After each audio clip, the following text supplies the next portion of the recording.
Yesterday we talked a lot about how wargaming supports training, education, and leader development. So that is essentially the individual leaders and the organizations they belong to, the institutions they work for. And we do that really across government. We've done wargaming with agencies, with large organizations, smaller level organizations. And really that's wargaming has been a kind of a constant between those. My takeaway from yesterday was really that as great as wargaming is, there's a lot of untapped potential for all of us in the Army. We are not using it to its fullest ability to do training, education, leader development. So when I think about education, leader development, selfishly, I think about our analyst team. When we support the red cell on war games, which we did because somebody asked us to and it was the right thing to do, what we discovered was there were huge benefits for the organization, for our analysts. We're teaming analysts up sometimes with the top subject matter experts from the IC. So you have a top expert from NASIC on the PLA rocket forces, or you have a top expert on their amphibious forces from the theater. And when our analysts work with them, it's a little bit like getting a year's worth of experience in an analytic organization in a 1 or 2 week event. It's an incredible learning experience. But they also learn from Blue. So one of the things they always come back and talk about is, I didn't really know how Blue functioned. I didn't know the problems they were trying to solve in their war games. This was really helpful. And then the third thing that I've heard from some of our analysts is they really enjoy hearing how senior leaders frame problems and make decisions.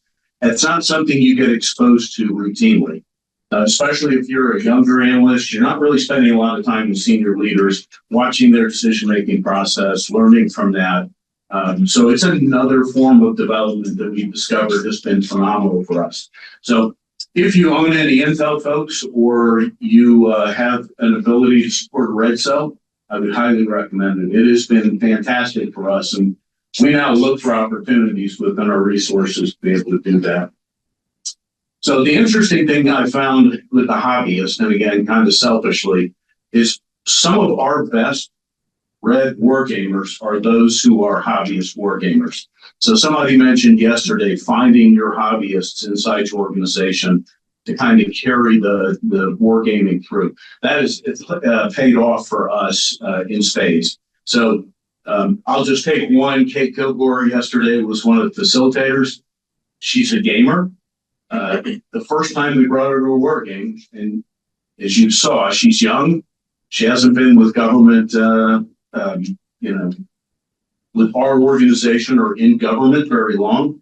And she immediately took to the war game. She was immediately an asset. And every subsequent war game, she just got better. She was building her knowledge and skills on the thread, but her wargaming skills were at least equally important to the team. Not just so that she could very quickly pick up game mechanics, but she could also teach them to the other players. So we might get an IC expert in something, but they're not a wargame expert. And so they usually, like me, have trouble picking up the game mechanics quickly. There's usually a really long learning curve. She shortened that curve for all of them on the team. So I found that a really useful insight for us. The tough nuts are something that we worry about inside the Army a lot. So the Army has said, we're going to be multi-domain. That's in our doctrine now. The Joint Force is talking about, joint all-domain operations. But we don't have the ability right now with wargame all those conditions and all of those domains in a way that we can learn. But wargaming, unlike simulations, for example, simulations take a lot of money and a lot of time to develop, and there's often not a lot of budget interest in investing in simulations, but war games can be adjusted very quickly. We heard a little bit about how you can integrate some of those into war games.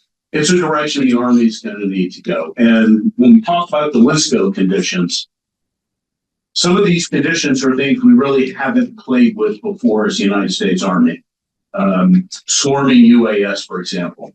Very, very difficult to get this into a live training environment like the National Training Center.